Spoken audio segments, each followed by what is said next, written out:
और इस वक्त एक बड़ी खबर महाराष्ट्र के नासिक से आ रही। दरअसल यहां पर जाकिर हुसैन मेडिकल कॉलेज में ऑक्सीजन गैस टैंक में रिसाव की खबर है और टैंक में रिसाव के बाद के वजह से आसपास के इलाकों में गैस फैल गई और गैस फैलने के बाद यहां पर अफरा तफरी मच गई। और आप स्थिति देखिए, ये नासिक की तस्वीरें हैं जहां एक तरफ पूरे देश में हर एक अस्पताल के बाहर कहीं ना कहीं किसी ना किसी मात्रा में ऑक्सीजन की कमी नजर आ रही है, तो वहीं ये तस्वीरें जाकिर हुसैन मेडिकल कॉलेज में यह हादसा हुआ नासिक महाराष्ट्र में, जहां पर एक ऑक्सीजन टैंक में रिसाव हो गया। और संकेत पाठक मेरे साथ मेरे सहयोगी जुड़ रहे हैं। संकेत, ये कितना खतरनाक, क्योंकि हम देख रहे हैं लगातार रिसाव हो रहा है, क्या स्थिति है?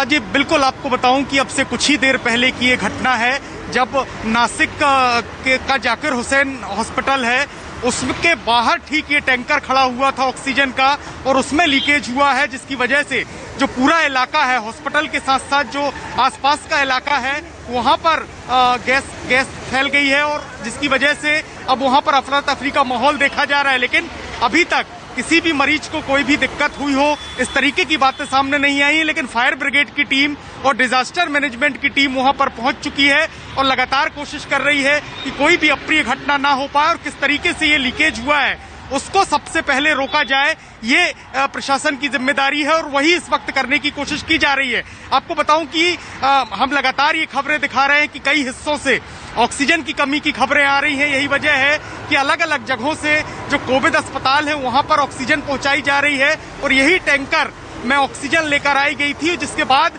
ये लीकेज हुआ और एक कहीं ना कहीं हम ये कह सकते हैं एक बहुत बड़ी घटना होते होते फिलहाल टल गई है। लेकिन जो लीकेज है उसको रोकने की कोशिश की जा रही है और आसपास के इलाकों में जो डिजास्टर की टीम है। ये हुआ कैसे संकेत? सबसे बड़ी बात ये कि कहां पर कोई ऐसी कमी हो गई, क्या ऐसी लापरवाही हो गई, किसी तरह की कोई बात सामने आ रही है क्या?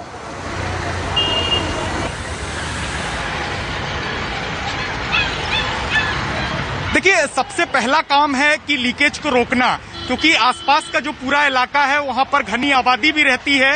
यही वजह है कि सबसे पहले जो प्रशासन के लोग हैं या फायर ब्रिगेड के कर्मचारी हैं वो लीकेज रोकने की कोशिश कर रहे हैं। और क्योंकि जो ऑक्सीजन गैस है वो आसपास के इलाकों में फैल गई है, लोगों के घरों के अंदर भी गैस जा रही है, यही वजह है कि सबसे पहले उसको रोकने का काम किया जा रहा है।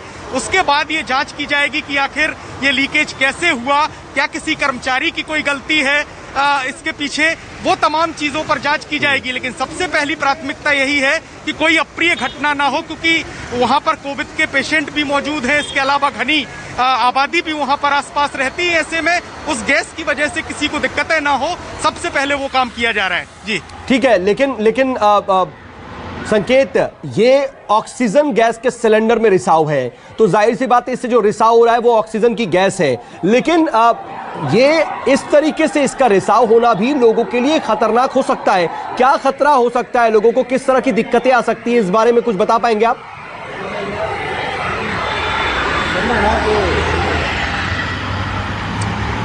देखिए, ये जो टैंकर है ये ऑक्सीजन से भरा हुआ था। बताया जा रहा है कि सुबह इसको जाकिर हुसैन अस्पताल के लिए लाया गया था और ये अस्पताल के कंपाउंड के ठीक बाहर पार्क किया गया था और वहीं पर ये लीकेज हुआ है। फिलहाल जो खबरें हैं लगातार हम वहां के प्रशासन से बात करने की कोशिश कर रहे हैं कि किस तरीके की दिक्कतें आ रही हैं, क्योंकि सबसे पहली प्राथमिकता तो यही है कि इस लीकेज के बाद जो गैस फैली है उससे कोविड के जो मरीज हैं वहां पर भर्ती हैं उनको किसी तरीके की दिक्कतें ना हो, क्योंकि उनकी कंडीशन पहले से ही खराब है और हो सकता है कि इस गैस के रिसाव से छोटी मोटी दिक्कतें लोगों को भी हो सकती हैं और उसी को मद्देनजर रखते हुए प्रशासन लगातार कोशिश कर रहा है। फायर ब्रिगेड की टीमें वहां पर मौजूद हैं कि आग लगने की कोई घटना ना हो या कोई अन्य समस्या वहां पर ना हो, लीकेज किस तरीके से रोका जाए, ये प्रयास किए जा रहे हैं। और अधिक जानकारी जो है वो जब ये सिचुएशन जो है कंट्रोल में आ जाएगी उसके बाद तमाम चीजें निकलकर सामने आएंगी। ठीक है संकेत, लेकिन दर्शकों को एक बार फिर से बता दें कि ये नासिक की तस्वीरें हैं जहां पर ये आप देख रहे हैं कि कैसे एक ऑक्सीजन टैंकर में रिसाव होने लगा और यहां पर अब इस रिसाव को रोकने की लगातार कोशिश की जा रही थी। जाकिर हुसैन मेडिकल कॉलेज के बाहर ये टैंकर खड़ा था जिसमें अचानक से रिसाव होने लगा। जैसा कि संकेत बता रहे हैं कि आसपास के रहने वाले जो तमाम लोग हैं उनके घरों में भी ये गैस पहुंच गई है और फिलहाल इस रिसाव को रोकने की लगातार कोशिशें की जा रही है।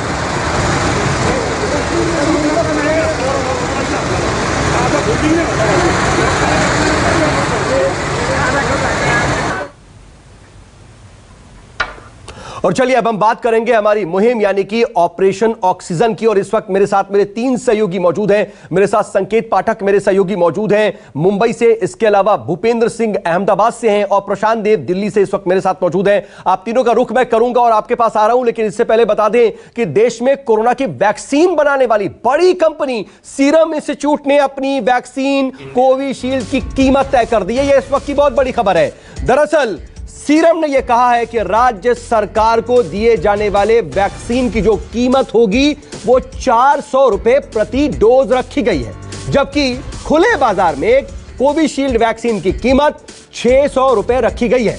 यानी कि अगर आप किसी मेडिकल स्टोर पर जाकर के इसे खरीदेंगे, खुले बाजार से खरीदेंगे, तो 600 रुपए प्रति वैक्सीन इसकी कीमत चुकानी होगी कोविशील्ड की। कोरोना वैक्सीन बाजार में बेचने की योजना के तहत दरअसल सीरम इंस्टीट्यूट ने यह जानकारी दी है। हालांकि ओपन मार्केट में 600 रुपए रखी गई है इसकी कीमत, लेकिन जब राज्य सरकारों को दी जाएगी तो कोविशील्ड राज्य सरकारों को 400 रुपए प्रति डोज दी जाएगी।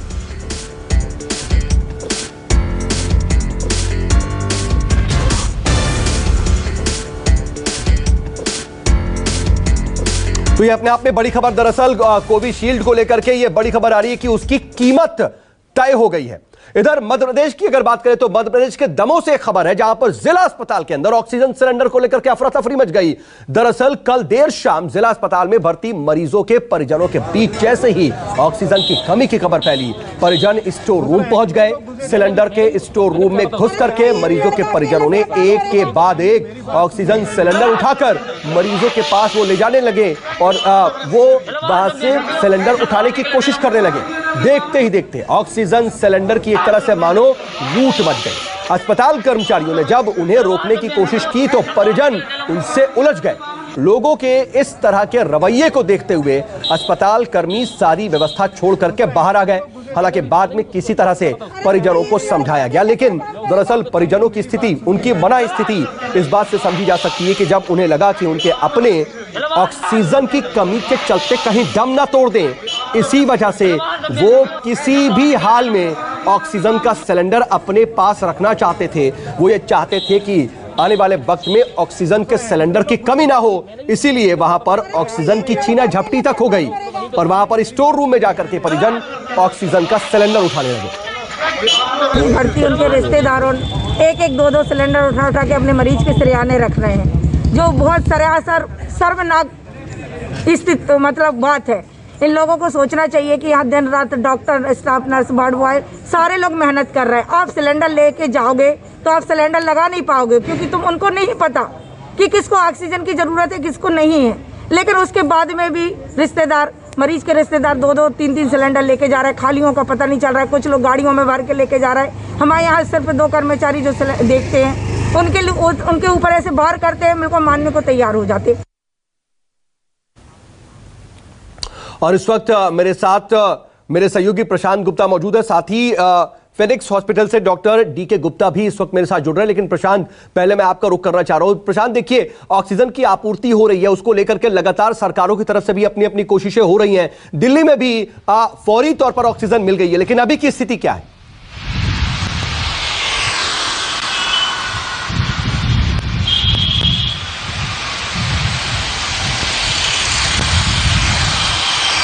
प्रशांत, क्या आप तक आवाज आ रही है? जी जी जी जी जी सऊद, देखिए अभी की स्थिति, जो ताजा स्थिति में बहुत ज्यादा फर्क नहीं आया। एक समस्या बस इतनी है कि अस्पतालों में मरीजों के लिए जगह नहीं है। ये क्राइसिस अभी बनी हुई है। लेकिन ऑक्सीजन सिलेंडर, जैसा कि ऑक्सीजन की बात जहां तक है, ऑक्सीजन फिलहाल उपलब्ध है। जिन जिन अस्पतालों के बारे में कहा गया था कि वहां ऑक्सीजन नहीं है, उन अस्पतालों में ऑक्सीजन की उपलब्धता हो गई है। यानी कि ऑक्सीजन की कमी की वजह से कोई दिक्कत मरीजों को नहीं आएगी। हालांकि जब तक ये उपलब्ध नहीं हुई, तब तक एक तरीके से ऐसी क्राइसिस थी जो छिपी हुई है, बाहर नहीं आई है, कई जाने भी गई, बहुत ज्यादा पैनिक हुआ। लेकिन अब जो है स्थिति जो है थोड़ी सी संभल गई है। अब ये कितने समय तक है ऑक्सीजन की उपलब्धता ये कहना मुश्किल है, लेकिन अस्पतालों की तरफ से जानकारी मिल रही है। जिन जिन अस्पतालों में बताया गया था, दिल्ली का BL कपूर हो या दूसरे अस्पताल हो, मतलब जिन अस्पतालों की लिस्ट दिल्ली की सरकार ने दी थी, वहां मरीजों के लिए ऑक्सीजन उपलब्ध है। अब वो 1 दिन के लिए है, 2 दिन के लिए है, 10 दिन के लिए है, ये स्थिति जो है अभी साफ नहीं है। लेकिन एक जानकारी हमारे पास हुई है, अभी हम थोड़ी देर पहले एक नोडल अधिकारी से बात हुई है दिल्ली सरकार के, जो ऑक्सीजन सप्लाई के लिए नोडल एजेंसी के तौर पे, वो नोडल अधिकारी के तौर पे काम कर रहे हैं। उनका कहना है कि 48 घंटे के अंदर अंदर ऑक्सीजन की प्रचुर मात्रा में उपलब्धता दिल्ली में हो जाएगी। मतलब ऑक्सीजन की उपलब्धता, टैंकर्स आ गए हैं, उनको दोबारा से जहां जहां अस्पतालों में रिफिल करने की जरूरत है, वो 48 घंटे के अंदर स्थिति सामान्य हो जाएगी। तो ये एक अच्छी खबर है। चलिए, अच्छी खबर है। और देखिए, इसी को लेकर के दो मुख्यमंत्री अरविंद केजरीवाल और LG के बीच बैठक हो रही है, खासतौर पर ऑक्सीजन की आपूर्ति कैसे सुनिश्चित की जाए और इसमें कमी ना हो, इसको लेकर के। डॉक्टर DK गुप्ता मेरे साथ मौजूद हैं, CMD हैं ये फिनिक्स हॉस्पिटल के। डॉक्टर गुप्ता, जो स्थिति नजर आ रही है, देखिए बहुत ज्यादा क्रूशियल सिचुएशन आ गई है। जिस तरीके से कल हमने देखा था कि ट्वीट्स हो रहे थे और खुद मुख्यमंत्री और उप मुख्यमंत्री इस तरह से परेशान नजर आ रहे थे, अब तो कम से कम उम्मीद की जानी चाहिए कि ऐसी व्यवस्था कायम कर दी जाएगी कि अब कम से कम हॉस्पिटल्स में इस तरह की सिचुएशन ना आए कि लाइफ सेविंग ऑक्सीजन ही उन्हें ना मिले। देखिए, बिल्कुल आप ठीक कह रहे हैं। मैं चाहूंगा कि जो हमारे मुख्यमंत्री हैं, उप मुख्यमंत्री हैं या जो सीनियर अधिकारी हैं, वो इस तरह के बयान ट्वीट करेंगे तो और पैनिक क्रिएट होगा और ऑक्सीजन की कंजम्पशन और बढ़ जाएगा। जब भी पैनिक होता है तो हमारा BMR बढ़ जाता है। BMR बढ़ने से, स्ट्रेस में आने से ऑक्सीजन जिसका सैचुरेशन 95+ होगा वो 95 से कम आ जाएगा। तो कृपया करके जनता को हमें भी समझाने की जरूरत है कि पैनिक ना हो। बहुत सारी अभी ऐसी चीजें हैं जिसको आप होम रेमेडी से, होम आइसोलेशन में बिना ऑक्सीजन के चीजें ठीक हो सकती हैं। लेकिन अगर हम पैनिक क्रिएट करेंगे तो कंजम्पशन बढ़ेगा। उनको फोकस करना चाहिए, इंटरनली डिस्कस करना चाहिए, ना कि पब्लिक में कि हमारे ऑक्सीजन खत्म हो रही है। तो जिन लोगों को जरूरत नहीं होगी वो भी अस्पताल पहुंच जाएंगे और जिनको जरूरत नहीं होगी वो भी स्टोर करने लग जाएंगे। तो कहीं ना कहीं कालाबाजारी को बढ़ावा देगा। तो इस समय ये चाहिए, चाहे प्रधानमंत्री जी हो, चाहे हमारे मुख्यमंत्री हो, सबको पब्लिक को संयम रखने की, सांत्वना देने की जरूरत है, सो दैट लोग पैनिक कम करें, कालाबाजारी कम हो और लोगों की सच में रिक्वायरमेंट कम हो जाएगी। अगर मैं स्ट्रेस में हूं तो मेरी ऑक्सीजन रिक्वायरमेंट बढ़ जाती है। तो इसलिए मैं पब्लिक को भी कहूंगा कि ऑक्सीजन की जरूरत नहीं है। अगर आप हेल्दी हैं, फिट हैं, खास करके यंग एडल्ट है, कोई कोमोर्बिड कंडीशन नहीं है, छाती में निमोनिया बहुत ज्यादा नहीं है, आपका CT स्कोर 10 से 12 तक है, तो भी कोई दिक्कत नहीं है। अगर 15 से ज्यादा है और साथ में सिम्टम्स है, खांसी है, जुकाम है, चेस्ट पेन है, ब्रीदिंग डिफिकल्टी है, तभी आपको ऑक्सीजन की जरूरत है। अदरवाइज बहुत सारे पेशेंट ऐसे होते हैं, खास करके ओल्ड एज के, जिनको 92 और 91 भी ऑक्सीजन के लिए नॉर्मल होता है। उनको हम बोलते हैं परमिसिव हाइपरकैप्निया। तो ऐसे पेशेंट को जरूरी नहीं 95% ऑक्सीजन चाहिए। तो कहीं ना कहीं देश में, पूरे देश में पैनिक क्रिएट हो रहा है। इस पैनिक को खत्म करने की जरूरत है, पैनिक को हटाने की जरूरत है। उसके लिए बड़े लोगों को, खासकर जो सामंजस्य गलत दिख रहा है राज्य सरकारों में और सेंट्रल गवर्नमेंट में और डिफरेंट राज्य सरकारों में, कि हम यहाँ से नहीं भेजेंगे, वो उन्हें वहां नहीं भेजेंगे, सप्लाई वहां से नहीं आ रही है और खुल के एक्सपोज होकर बातें पब्लिक में आ रही है, ये और खतरनाक है। तो पक्ष और विपक्ष में सामंजस्य चाहिए, राज्य सरकार को बीच में सामंजस्य चाहिए और कहीं ना कहीं प्रोडक्शन बढ़ाने की जरूरत है। बिकॉज ये बीमारी अब रहेगी 2-3 महीने। ऐसे लोग हैं जो इन्फेक्टेड हो चुके हैं, उनको निमोनिया हो चुका है, may be they will require for long term. तो इसलिए हमें अपना प्रोडक्शन कैपेसिटी बढ़ाने की जरूरत है, रैंप अप करने की जरूरत है। क्या अन्य संसाधन है, कैसे हम सिलेंडर बढ़ा सकते हैं, कैसे इंडस्ट्रियल सिलेंडर्स को मेडिकल सिलेंडर में कन्वर्ट कर सकते हैं, कैसे हॉस्पिटल के अंदर हम ऑक्सीजन जनरेटर लगा सकते हैं।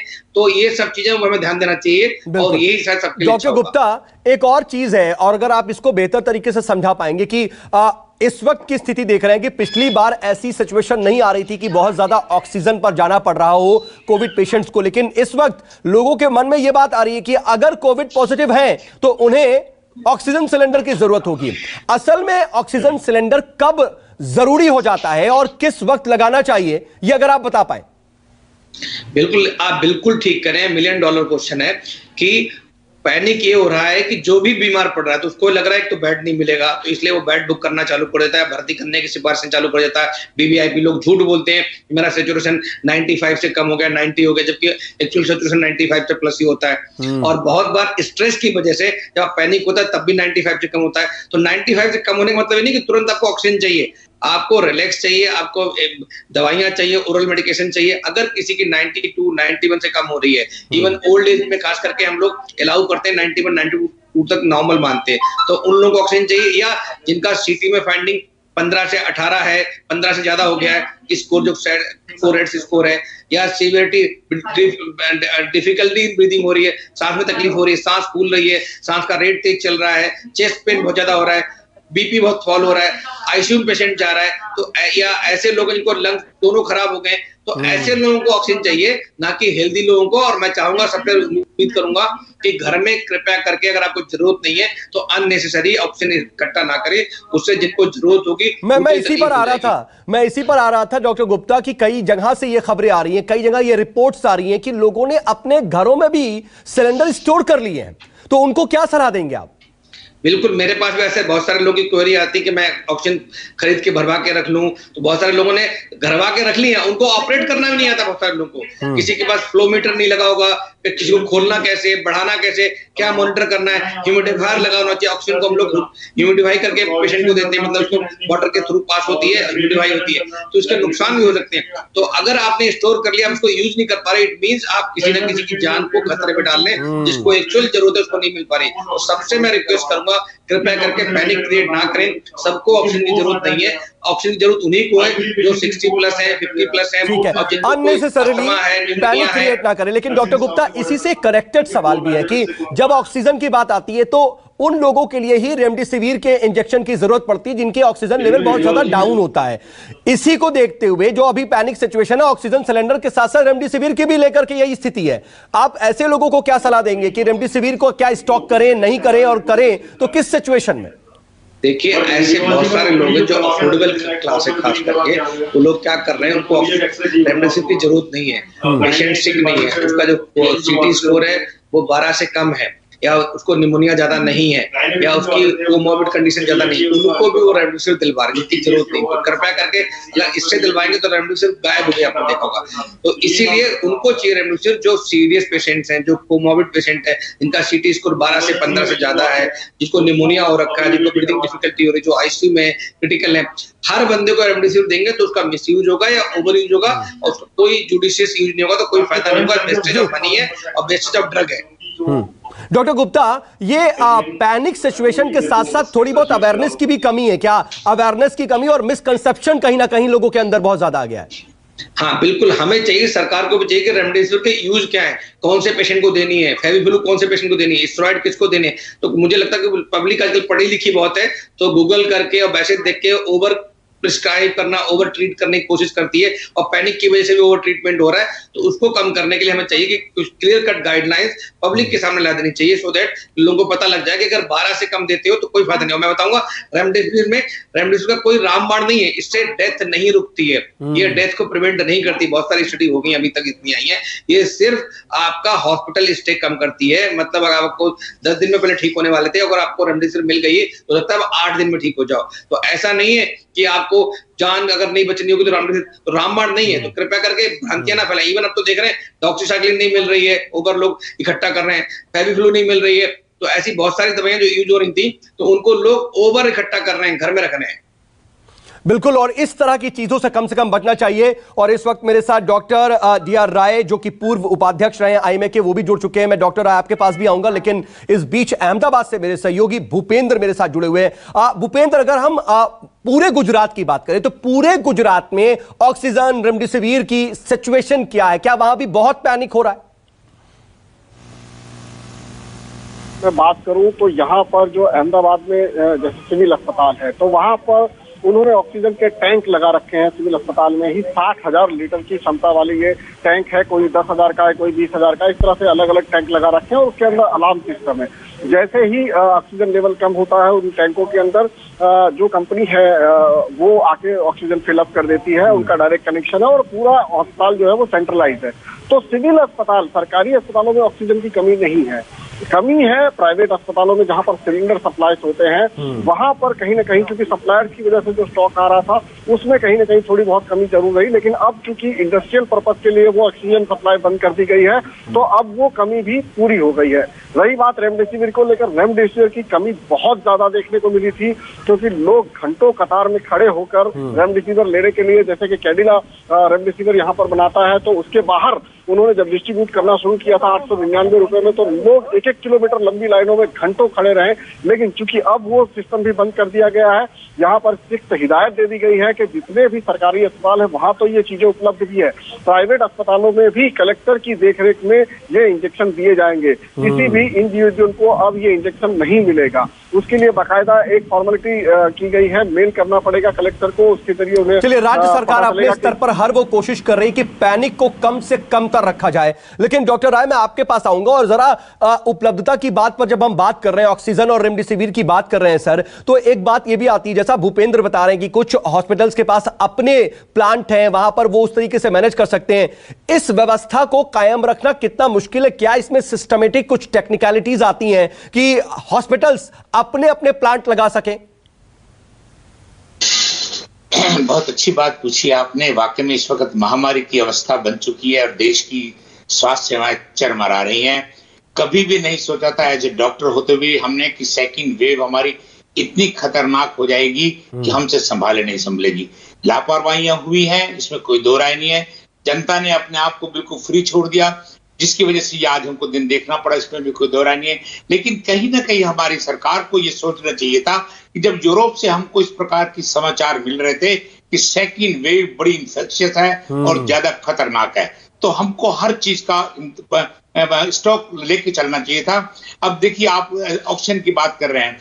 ऑक्सीजन का सिलेंडर अगर किसी अस्पताल में खत्म हो जाता है, उसको रिप्लेस करने में 4-5 घंटे लग जाए और 4-5 घंटे के अंदर 2-4 अगर मरीज चले गए, तो ये हमारे लिए, डॉक्टर के लिए, अस्पताल के लिए और देश के लिए शर्म की बात हो जाएगी।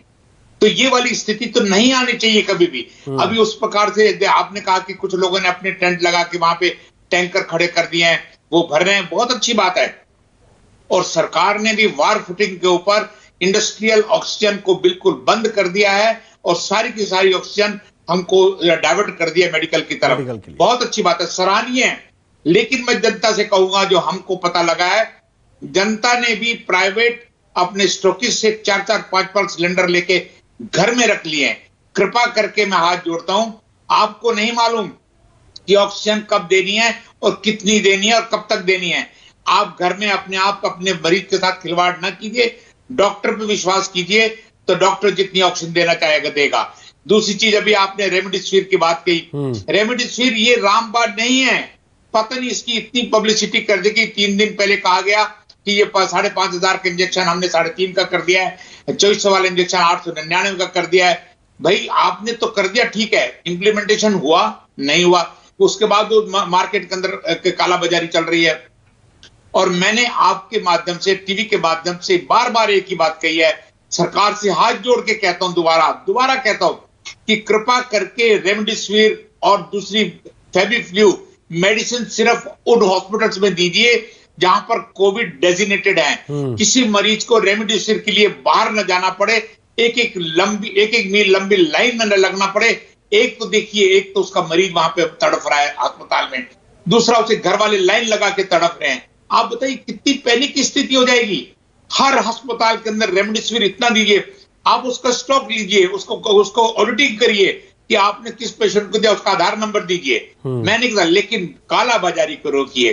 देश वैसे ही बड़ी महामारी से तड़प रहा है और अगर रिश्तेदारों को और उनके प्रियजनों को लाइन में लग के इंजेक्शन लेने पड़े, वो भी 20-20 हजार के। अभी गाजियाबाद के अंदर भी मैं टीवी पे देख रहा था, गाजियाबाद के अंदर किसी लड़के को पकड़ा है जिसके पास 5-7 इंजेक्शन थे, जो 20,000 का एक इंजेक्शन बेच रहा था। अब बताइए ये क्या है?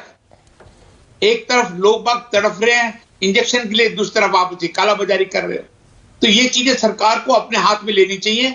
उसके अलावा हमारे पास मिसमैनेजमेंट तो डॉक्टर देखिए बहुत दिख रहा है, और ये हम में और आपके जानकारों के साथ भी ऐसी स्थिति है, मेरे खुद के जानकारों के साथ भी ऐसी स्थिति आ रही है, जिन्हें 15-15 हजार में रेमडेसिविर खरीदनी पड़ रही हो और फिर उसके बाद भी लाइफ नहीं बच पा रही है। लेकिन संकेत, मैं एक बार जरा सा आपका रुख करना चाह रहा हूं, क्योंकि देखिए ऑक्सीजन की कमी की बात राज्य सरकार लगातार कह रही है कि जितनी उन्हें जरूरत है उससे कम उन्हें मुहैया हो रही है। वहां पर भी क्या आने वाले वक्त में ऐसी कोई पैनिक सिचुएशन ना हो, इसके कुछ स्टेप्स उठाए जा रहे हैं?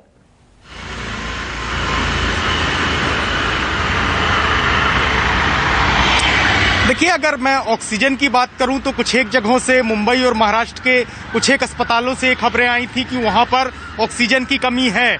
महाराष्ट्र सरकार भी लगातार ये कह रही थी कि करीब 1500 मेट्रिक टन की जो ऑक्सीजन है उसकी जरूरत है, लेकिन सिर्फ 1250 मेट्रिक टन ही उपलब्ध हो पा रही है। ऐसे में उन्होंने केंद्र सरकार से भी गुहार लगाई थी।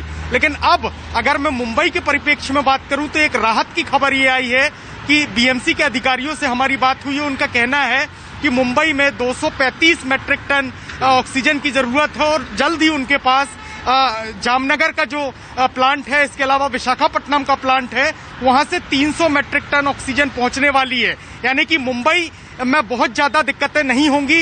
इस तरीके की बातें बीएमसी की तरफ से और सरकार की तरफ से कही जा रही हैं। लेकिन दूसरी तरफ अगर मैं रेमडेसिविर इंजेक्शन की बात करूं तो यहां पर हमने देखा है कि लगातार इसको लेकर राजनीति हुई है, आरोप प्रत्यारोप हुए हैं। हमने देखा था कि कुछ दिन पहले नवाब मलिक जो कि महाराष्ट्र के मंत्री हैं, उन्होंने आरोप लगाया था केंद्र सरकार के ऊपर कि यहाँ के जो कंपनियों के मालिक हैं उनको दबाव बनाया जा रहा है कि वो इन इंजेक्शनों को महाराष्ट्र में सप्लाई ना करें। साथ ही साथ जवाब भी केंद्र सरकार की तरफ से दिए गए थे। देवेंद्र फडणवीस के ऊपर भी लगातार आरोप लगाए गए थे। तो इस तरीके की चीजें देखने को महाराष्ट्र में मिल रही हैं। एक स्याह हकीकत ये है कि कहीं ना कहीं राजनीति भी हो रही है। तो राजनीतिज्ञ जो हैं वो कम से कम इस तरह की स्थिति में ना उलझें और पैनिक की सिचुएशन कम से कम हो, यह उनकी भी जिम्मेदारी है। आप सभी हमारे साथ जुड़े, इसके लिए आपका बहुत बहुत शुक्रिया। डॉक्टर गुप्ता आपका भी बहुत बहुत शुक्रिया, डॉक्टर राय आपका भी बहुत बहुत शुक्रिया। हमने ये बताने की कोशिश की कि अब जमीन पर क्या हालात है, कितनी पैनिक सिचुएशन थी, लेकिन अब धीरे धीरे थोड़ी सी नॉर्मलसी तो है ही है और आने वाले वक्त में कोई स्टॉक की कमी ना हो, इस पर भी पूरी कोशिश इसको लेकर के की जा रही है। नमस्कार, मैं हूं मानक गुप्ता। अगर आपको हमारा ये वीडियो पसंद आया हो तो इसे लाइक और शेयर जरूर करें और हां, हमें सब्सक्राइब और फॉलो करना ना भूलें ताकि आप देश और दुनिया की कोई खबर मिस ना करें। तो जुड़े रहिए हमारे साथ और देखते रहिए न्यूज़ 24।